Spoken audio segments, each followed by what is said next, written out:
de cœur. Là, je reviens d'un festival Le Goût des Autres au Havre, où j'ai eu la chance de travailler avec Eva Carlo, qui est une artiste que j'aime beaucoup, qui est anglaise, et j'avais très envie de travailler avec elle. Et donc je vous conseille à tous, petits et grands, d'aller sur son site. C'est Carlo, c'est C-A-R-L-O-W. Elle est anglaise, donc elle parle anglais, mais un anglais tellement clair que même quand on parle un tout petit peu anglais, on a l'impression d'être complètement bilingue. Et quand on parle pas anglais, je crois que c'est suffisamment visuel pour que ça marche. Et elle a des tas de vidéos d'ateliers gratuits. Et puis elle a des petites choses qu'elle vend. Et je vous ai rapporté un cadeau qu'elle m'a fait. C'est un petit sifflet que j'adore. Et puis une autre chose que j'adore, c'est cet objet qu'Emma aurait adoré. Alors ça c'est un jouet, il fonctionne pas très bien parce qu'en fait c'était le dernier. Donc c'est un objet chinois d'une province de Chine que je ne connais pas. Et le marchand m'a expliqué que c'était fabriqué dans les campagnes et utilisé pour chasser les mauvais esprits autour des enfants. Et il m'a dit qu'on en trouvait beaucoup dans les livres de Moyane, que je ne connaissais pas du tout. Du coup, bon élève, je suis allée m'acheter un livre de Moyane, donc c'est pour adultes, mais cela dit, là celui-ci est très court. Et voilà, c'est la Chine, donc on est complètement transporté. Là c'est un contremaître qui, juste avant d'être à la retraite, se retrouve sans emploi, et donc il faut qu'il trouve une idée géniale qu'il trouve. C'est l'écriture, tout est à la fois des paysans et en même temps complètement prenant.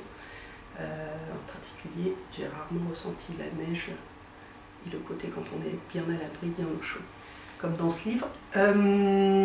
Et je n'ai rien compris à la fin, mais c'est pas grave du tout. Et j'ai rien compris à la fin, mais tout le long, ma fille me disait c'est bien, je disais ouais c'est super, mais peut-être que si ça se passe en Chine, tu vas rien comprendre à la fin parce que pendant des années, on a adoré lire les Sagesse et malice de Confucius et à chaque fois elle adorait, mais moi je comprenais rien à la fin. Donc je conseille plutôt Sagesse et malice de Nasreddin, le fou qui était sage. En fait c'est toute une série de sagesse, un peu du monde entier. Celui-là je comprends la fin. Donc moi je conseille celui-là. Et j'ai oublié de vous dire que Moyane, c'est donc pour adultes, mais la couverture est faite par Joël Jolivet. Et là c'est un classique qui vient d'être réédité avec quelques petits ajouts. Là c'est la première version et même la première version est juste géniale. Donc c'est des costumes un peu de toute époque et du monde entier. C'est hyper riche et magnifique. Et pour tous les âges.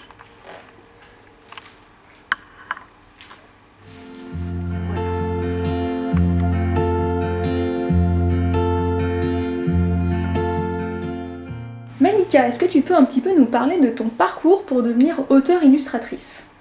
Alors, comme pour beaucoup, c'est un parcours pas du tout direct.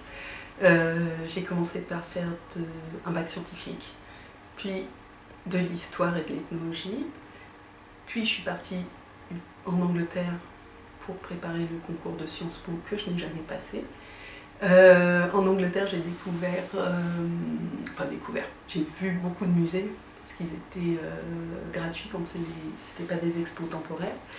Et là, je me suis dit, mais en fait, ce que je veux faire, c'est parce qu'il y a dans les expos, je m'intéresse évidemment à l'histoire, à l'ethnologie, mais c'est plus la façon dont on présente les choses.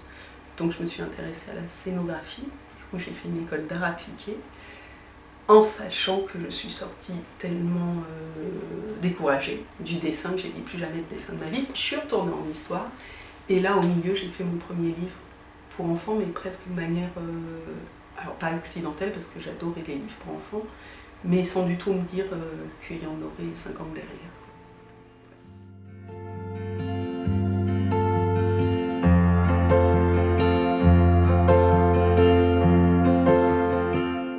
chaque année, on accueille une exposition autour d'un album offert à la naissance aux jeunes enfants nés au Val-de-Marne.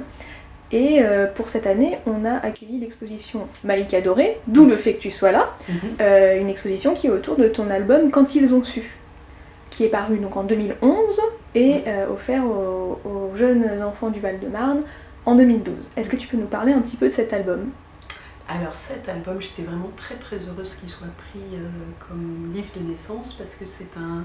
En fait, j'avais déjà fait pas mal de livres et en particulier des livres objets et j'adorais les livres accordéon.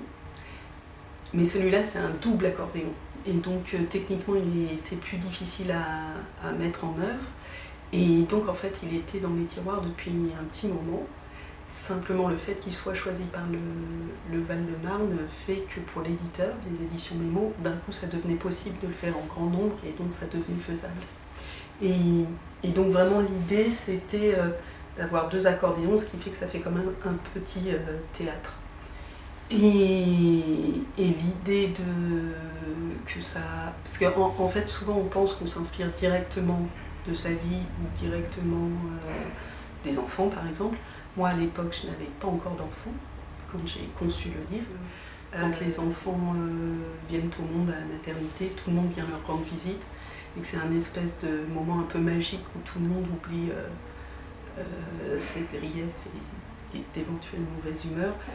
Voilà, je voulais rendre compte de ce moment un peu spectaculaire et vraiment comme un temps suspendu.